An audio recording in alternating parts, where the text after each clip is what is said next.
E aí galera, tudo bem? Como é que vocês estão? Estou gravando essa nossa revisão aqui com base mais ou menos naquele material que eu passei para vocês do exercício de revisão, tá? Espero que todos possam ir bem na prova. Espero que também possa elucidar um pouco as dúvidas de vocês. Lembrando que qualquer dúvida vocês podem entrar em contato comigo para que eu possa tirar as dúvidas. Como entrar em contato? WhatsApp. Não coloque no grupo, porque no grupo às vezes as pessoas vão falando outras coisas e a pergunta se perde lá dentro.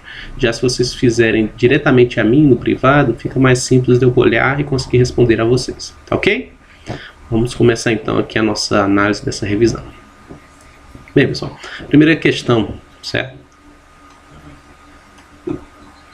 Uma das questões primeiras se refere a que dois amigos estão tentando fazer uma sociedade em comum, certo?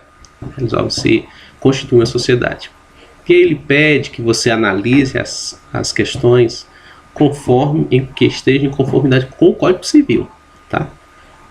Então, vamos continuar aqui.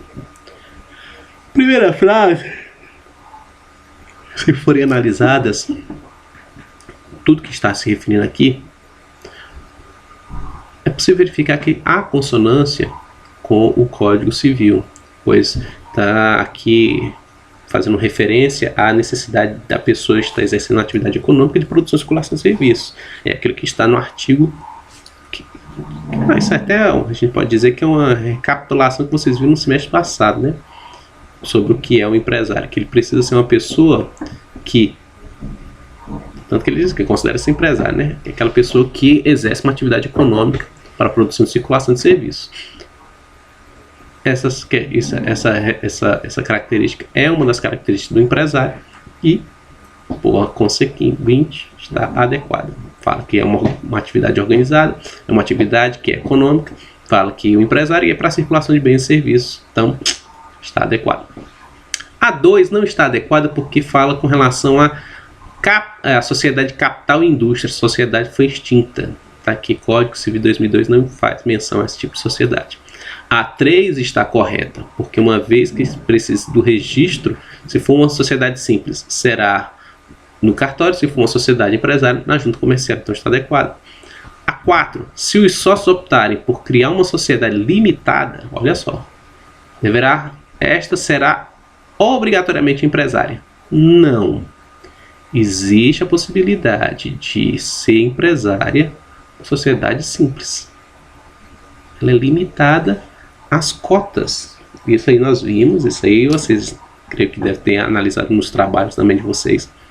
Não? Isso aqui, na verdade, não está correto. Estou ficando doido, né? Estou falando aqui. Não está correto, certo? Ela não é obrigatoriamente empresária. Ela pode ser também configurada como uma sociedade limitada simples. É possível, porque o que se diz simples é que se limita às cotas de formação do capital social. Tá ok? Isso inclusive está no Código de Defesa do Consumidor, ou no Código Civil. Não é obrigatoriamente. O regime de limitado pode ser aplicado também à sociedade simples.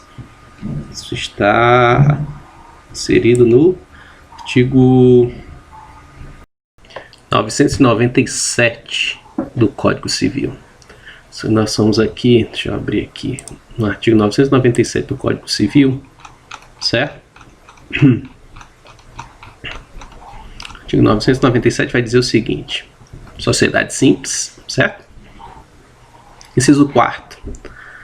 A cota de cada sócio no capital social e o modo de realizá-lo. Olha só, ele vai perguntar o quê? Primeiro, 997 vai perguntar quais são os critérios para fazer o contrato social. Nome, tal, qualificação, a denominação, o objeto, o prazo, o capital da sociedade expresso em moeda corrente, podendo compreender qualquer espécie de bens suscetíveis à avaliação pecuniária, a cota de cada parte da sociedade, né?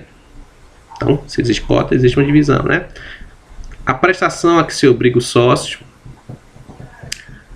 pessoas naturais, possibilidade de cada sócio nas perdas e lucros, se os sócios respondem ou não subsidiariamente pelas obrigações sociais. Olha só, olha o âmbito que ele consegue te dar para a realização, principalmente nesse inciso 8. Sócios respondem ou não, né? Então, se existe essa possibilidade de trazer restrição à forma como vão responder os sócios, entende-se que existe a possibilidade de enquadramento da sociedade simples como sociedade limitada. Agora é interessante falar que não é porque a sociedade simples é limitada que ela será uma sociedade empresária. Ela continua sendo uma sociedade simples, tá?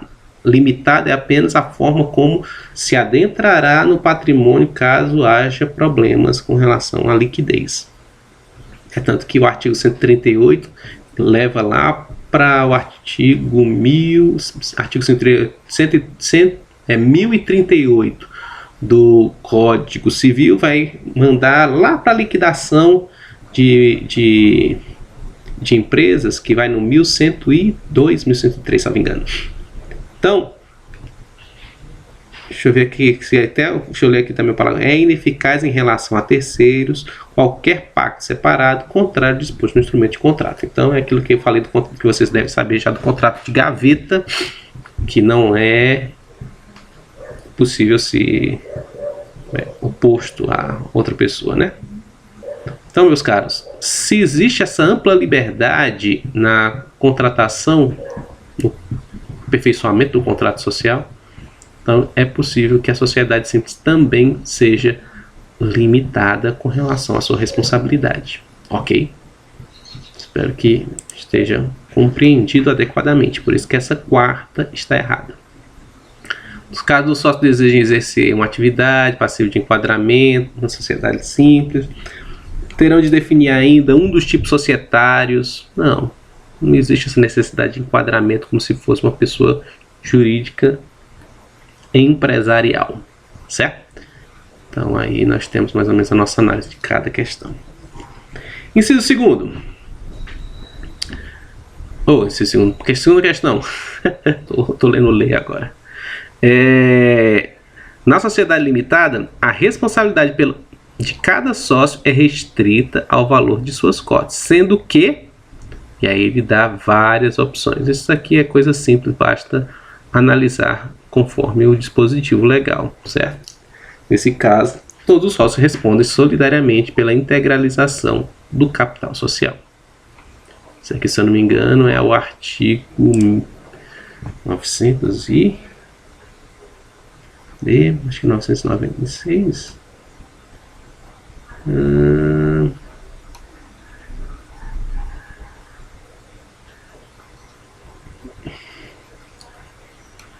Não.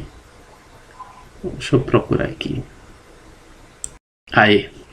1052. Estava confundindo, mas é 1052 o artigo que fala isso. Bem, vamos lá. Terceira questão. Os órgãos obrigatórios de uma sociedade anônima fechada sem capital autorizado são. Aí ele dá uma relação aqui de sociedades, de órgãos que tem na sociedade anônima. Para responder essa questão, é necessário sair do Código Civil e ir para a Lei 6404 de 1976. É a lei que vai falar com relação à sociedade por ações, sociedade anônima. Os órgãos que essas sociedades falam, tá aqui.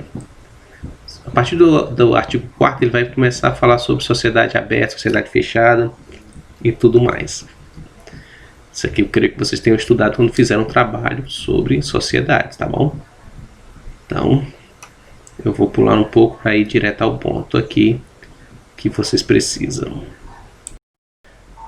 São diversos artigos, tá? Não é uma coisa simples. Por exemplo, tem o artigo 121 da Lei das SAs, né? Que é essa 6404. Tem... deixa eu lembrar. Eu lembro só de alguns. Artigo 59. São 139. Mas em termos. São são 3 órgãos essenciais. Por quê? Porque é em volta deles que vem todas as decisões que aquela determinada entidade fechada, sociedade fechada, vai gerir os seus ativos e tomada de decisões para a continuidade das atividades. Se não houver esses 3, pelo menos, pode haver problemas na administração e prestação de contas, entre outros, certo? Eles são os órgãos, como dizem a doutrina, que levam à eficiência administrativa. Bem, vamos lá. Esses órgãos são a Assembleia Geral, certo? Por quê? Porque a Assembleia Geral vai reunir todos os acionistas para uma determinada tomada de decisão, certo? Então, tem que ter. Conselho de Administração. Por que o Conselho de Administração? O Conselho de Administração é extremamente importante na questão de da tomada de decisões. Existem diversas pessoas que fazem parte de pontos-chave da sociedade anônima que influem no Conselho de Administração. A diretoria, no caso, certo? É extremamente importante, porque sem a diretoria não existe a tomada de decisão. E, por fim, o fiscal de todos eles, que é o Conselho Fiscal, certo? Entretanto, a nossa se bem que no caso acabei de lembrar, o Conselho de Administração, ele pode vir a ser subrogado na diretoria. Então, na verdade, realmente são 3 que são possíveis. Então, vamos lá. Quais são? Deixa eu logo determinar aqui. Assembleia Geral, certo? A diretoria e, por fim, o Conselho Fiscal. Então, aqui no caso, seria 1, 3 e 4. Ok? Terceira questão. Na quarta questão, certo? Vai ter aqui que as relações com relação às sociedades empresárias, e o que ele quer saber, qual dessas 3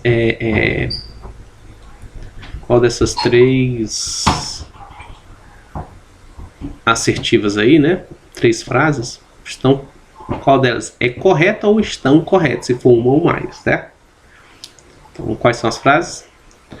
Nas sociedades anônimas e sociedades limitadas, os sócios respondem de forma limitada às obrigações sociais.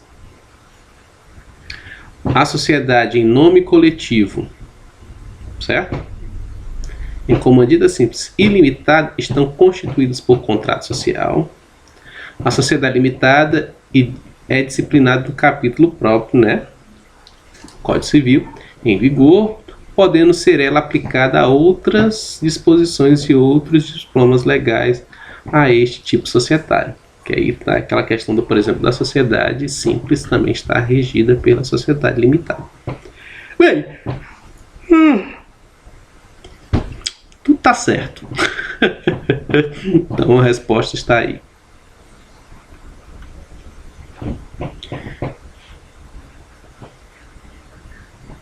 Assinale a alternativa incorreta.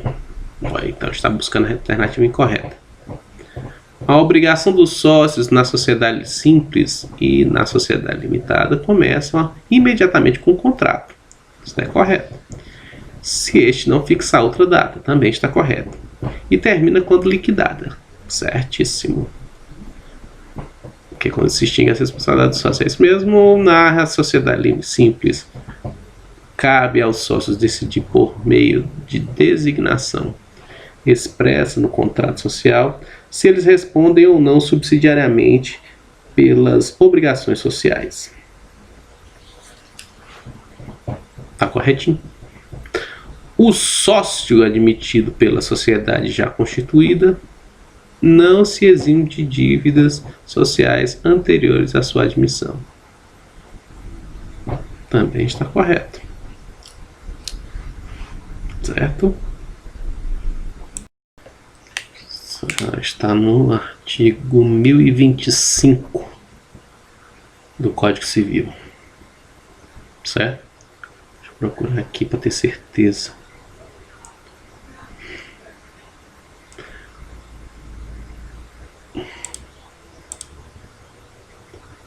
O sócio admitido em sociedade já constituída não se exime das dívidas anteriores à admissão. Olha aí. Exatamente como está escrito no negócio.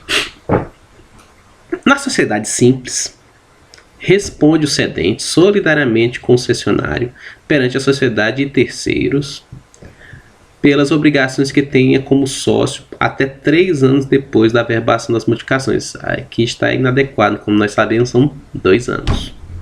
Tá? Cooperativa é uma sociedade simples. Está correto, sim. Sexta questão.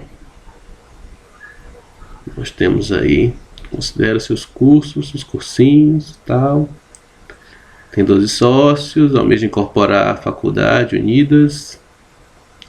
No que se refere a essa situação jurídica hipotética, assinar a opção correta. Olha que é a correta. A compra das cotas, a sociedade incorpora. Aqui já é uma questão de incorporação de sociedade. Não é o caso. Tá? Não é simplesmente a compra não, das cotas que incorporam. Porque senão existem as sociedades controladas. Isso aí vocês viram talvez no trabalho que tenham realizado sobre sociedades empresárias. É necessário prévia aprovação por pelo menos mais da metade do capital social votante, né, da sociedade incorporada, para que isso aqui também não é tão necessário não. A manifestação dos sócios da sociedade incorporada deverá ocorrer necessariamente em assembleia previamente designada para este fim. Aqui sim está adequado. É importante que isso se realize para ser feita à vontade da Assembleia, como eu havia dito. No caso de incorporação, os sócios que dissentirem, né, dessa decisão não poderão exercer o direito de recesso. Isso é verdade também, que não está correto. Na incorporação resultará uma nova sociedade. Não é a continuação de uma apenas pela aglutinação da outra. Sétima questão. Eu creio que todas essas questões, a sétima, que falam sobre a formação aqui da personalidade jurídica, nós vamos ver a sociedade por ação é considerada sociedade empresária independente do objeto. Isso aqui está correto. As demais existem algumas circunstâncias atenuantes que geram problema, certo? Na oitava questão, por exemplo, assinar a alternativa que representa o quórum necessário. O quórum necessário é o quê? 3/4, maioria dos sócios. O ideal é essa aqui, letra D. Primeiro número inteiro superior à metade do capital social. Por quê? 50% mais 1 significa 51%. Pode ser 50,2, 50,1, 50,001, mas mais 50%, desde que seja o número inteiro. Tá? Número inteiro. Tá? Se diz inteira porque se você pegar as pessoas, não é um pedaço da perna que vai votar, e sim a pessoa.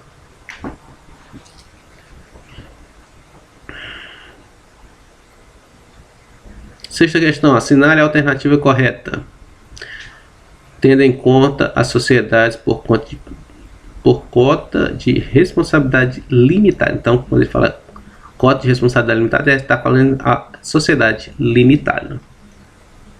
Diante de todas as que tem aqui, sem entrar muito no mérito, porque já estão me chamando aqui em algumas coisas. Primeira questão, a primeira está totalmente correta. A segunda está correta. A terceira está correta. A quarta está correta. A quinta, a exclusão do sócio é de eficácia imediata, que se dá a partir do arquivamento. Não. O arquivamento é uma questão de registro, mas retroage no tempo para aquela data. Agora só vai retroagir se for arquivado, lembrando disso. Tá? Sexta questão, respeito às sociedades anônimas. Eu quero dar mais ênfase a essa parte que nós vimos com relação a aos títulos de crédito, para vocês não terem muitas dúvidas, né? Nós temos aí letra D, né, nessa 10ª questão. A 11ª, aqui já começa, títulos de crédito, então vamos lá. Quanto à estrutura, olha só, constitui ordem de pagamento. O que é ordem de pagamento? Pague, não é vou pagar naquele dia, que é diferente de promessa de pagamento. Isso nós vimos na classificação, que inclusive estava naquela aula lá que eu mandei para vocês, acho que eu estava umas 5 horas da manhã acordado. Então, o cheque é uma ordem de pagamento? É. A duplicata é uma ordem de pagamento? É. A letra de câmbio é uma ordem de pagamento? É. A nota promissória é uma ordem de pagamento? Não. Nota promissória, uma promessa. Se é uma promessa, não é ordem, é promessa. Então, como as três possuem ordem de pagamento, resposta D.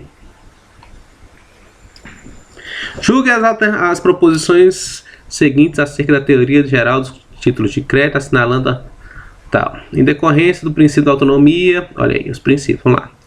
Quem transaciona os créditos com o possuidor legítimo do título, aquisição non domínio, fiz questão de colocar assim para que vocês aprendam também as nomenclaturas, tá ok? Tem sua boa-fé tutelada pelo direito cambiário, certo? O princípio da cartularidade não se aplica no direito brasileiro inteiramente a duplicata mercantil ou a prestação de serviços.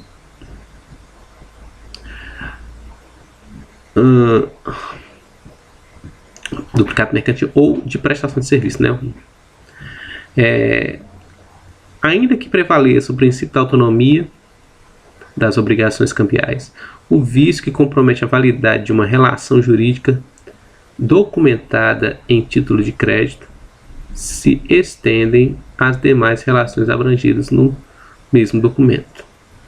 E por fim, o princípio da literalidade não se aplica inteiramente à disciplina da duplicata, cuja quitação pode se dar pelo legítimo portador do título em documento em separado. Aí nós temos aquela questão da independência e outras coisas mais de outros títulos de crédito, tá ok? Dessas todas, meus caros, apenas uma dessas proposições é falsa, certo? E eu vou dizer agora qual é. Tô olhando para cá porque o negócio para mim tá aqui do lado de cá, então não se assustem, tá bom? Eu tenho dificuldade de ficar olhando para a câmera.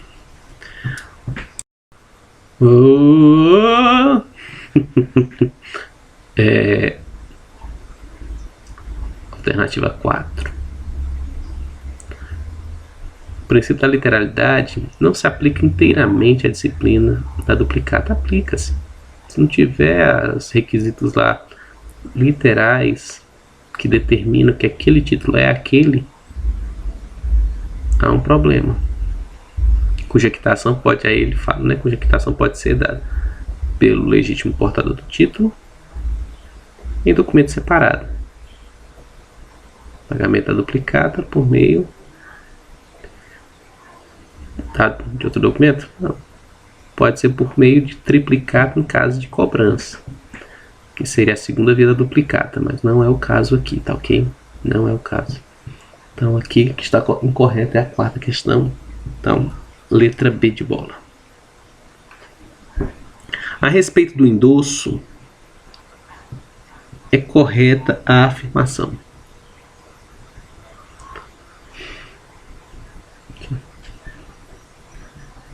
Certo, vamos aqui. Pessoal, agora antes de começar essa próxima questão, eu estava pensando aqui, acho que eu falei errado. Acho que eu confundi aqui as coisas. A questão incorreta não é a 4. O princípio da literalidade não se aplica realmente por inteira a disciplina da duplicata. Existe uma flexibilização.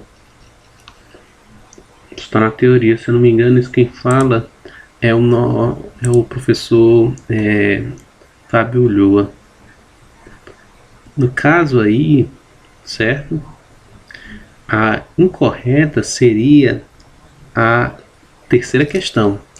Porque o que acontece? O princípio da autonomia, ele, do direito das obrigações cambiais, né, ele possui algumas variações. Acho que até o próprio Fábio Coelho, não lembro agora em qual, ele fala até assim, né, que o princípio da autonomia, ele entende-se que as obrigações representadas ali, no mesmo título, são independentes entre si. Isso, inclusive, falei na aula com vocês. Então, quando eu digo que existe uma como é que fala aqui, ó, ações cambiais, a validade da relação, tal, se estiverem nas demais relações abrangidas pelo mesmo documento. Então, não é necessariamente isso. Se estende aos demais documentos, mas os documentos, eles são autônomos, têm independência. Esse é o que é inadequado. Essa aqui está errada. Aqui realmente não se aplica. Eu lembrei por causa de uma circunstância que me levou assim, até da prática, né, que a gente estava falando, que eu estava questionando uma questão de um título de crédito, e eu falei sobre o princípio da literalidade. E aí, na hora que eu terminei de ler, tanto que eu fiquei meio assim, eu acho que eu falei besteira. Então me perdoem aí, tá? A errada é exatamente a terceira parte. Ou a terceira assertiva, tá? Magistratura. A respeito do endosso, é correta a afirmação. A afirmação correta, pessoal, é o que? Qualquer endosso posterior ao endosso pignoratício, que é aquele que serve como uma penhora, né, que é uma garantia, feito pelo possuidor do título, só vale como endosso a título de procuração. Essa é correta. O endosso calção, o endossatário deverá opor a respectiva ação de cobrança. Não, o endosso calção é apenas um endosso garantia. O endosso garantia ali confere ao endossatário proprietário do título, todavia fica impedido de negociá-lo? Não necessariamente. No endosso garantia, há entre o endossatário e o devedor relação jurídica cambial? Endosso garantia é apenas garantia. Eu te endosso, mas não há uma relação necessariamente cambial, é mais uma relação de penhor. E por fim, o endosso é equivalente ao aval. Entretanto, ambos não podem ser aplicados à letra de câmbio. Incorreto, pode ser aplicado. Em relação aos títulos de crédito, assinale a afirmativa incorreta. 14, né? A incorreta, se formos ver, ó, a nota promissória realmente é relativa ao endosso. Já falamos sobre isso, né? Correto. Que se aplica a letra de câmbio, se aplica a nota promissória. Protesto duplicado pode ser fundado em falta de aceite, sim. De devolução, claro, quando não se aceita, né? Ou de pagamento, correto. Por meio da triplicato, retenção, caso ocorra, né? A letra de câmbio admite as formas de endosso, denominadas endosso mandato, endosso calção. Tá correto, sim.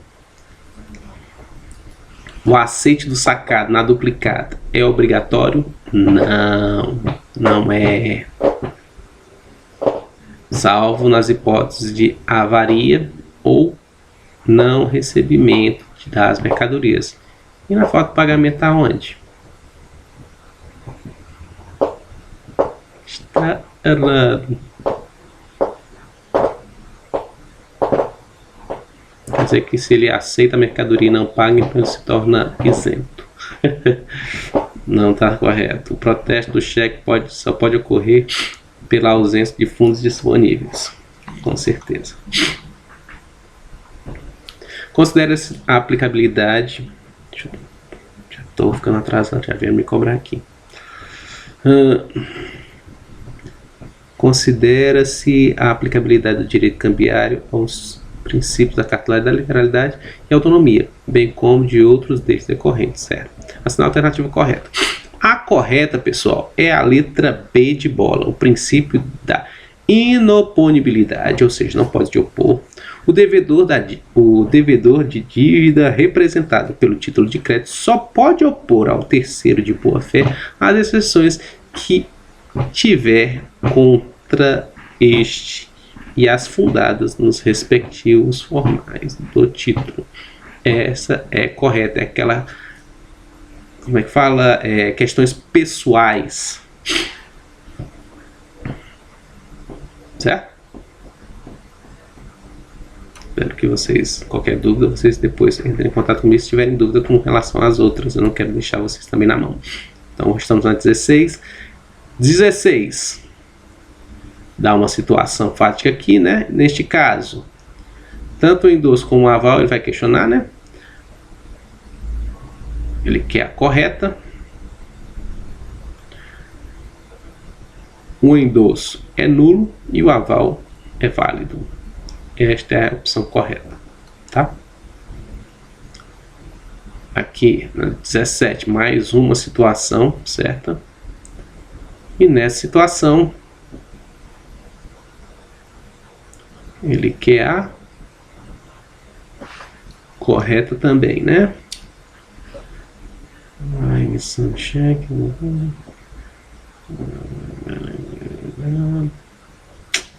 Nesse caso, a correta é a letra A. O aval por José para garantir parte da dívida é perfeitamente válido. Não existe nenhuma situação aqui, pelo menos agora inicialmente, que eu lembre.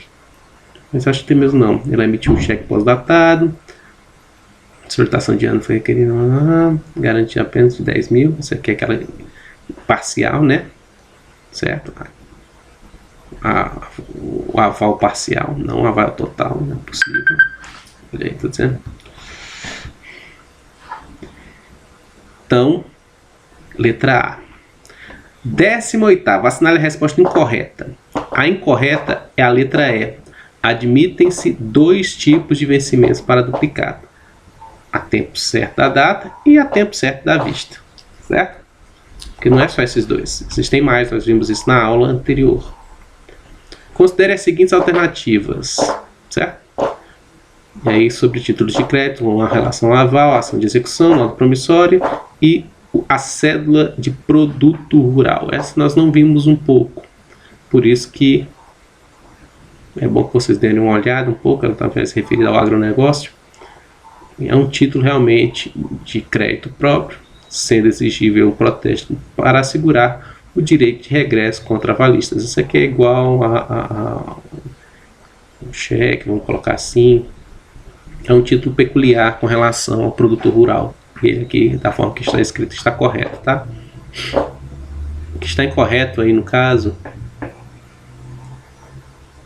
Opa, perdão. Está incorreto, né? Pode-se afirmar que está incorreto apenas. Então, o que está incorreto aqui, falei correto, falei incorreto, por isso que eu fiquei doido. É a 1 que está incorreta, certo? A cédula do produto rural está correta sim. Nossa, mas que confusão que eu fiz, né? Agora eu vou ter que explicar. A cédula de produto rural é um título que ele é vinculado exatamente à produção destinada à concessão de crédito, né? Para o produto rural. Então, por meio dessa cédula, a pessoa consegue o crédito, e esse crédito ele pode ser, caso a pessoa não consiga pagá-lo, né, devidamente protestado, sem problema algum. É tanto por isso que eu estava olhando assim, mas está tudo corretinho. Nossa, mas que doideira. É um título que, se você for usar, é como se fosse uma... Como é que eu posso te informar a vocês, só para não perder muito tempo? É mais ou menos assim, é um título que realmente é destinado a rural, isso aí que eu já falei, né? Ele é descrito, se eu não me engano, pelo Decreto-Lei 167 de 67, certo? E tem as suas peculiaridades. Normalmente ele é vinculado, tem uma força vinculante, que é uma destinação própria, né? O crédito que deve ser feito. E pode ser feita como? Pelas seguintes modalidades: cédula de crédito pignoratícia, cédula rural pignoratícia, cédula rural hipotética, cédula rural pignoratícia e hipotética, porque o produtor rural não tem de onde tirar dinheiro. Como nós vimos, é uma atividade que não precisa ser necessariamente empresarial. Isso aí vocês viram no semestre anterior até.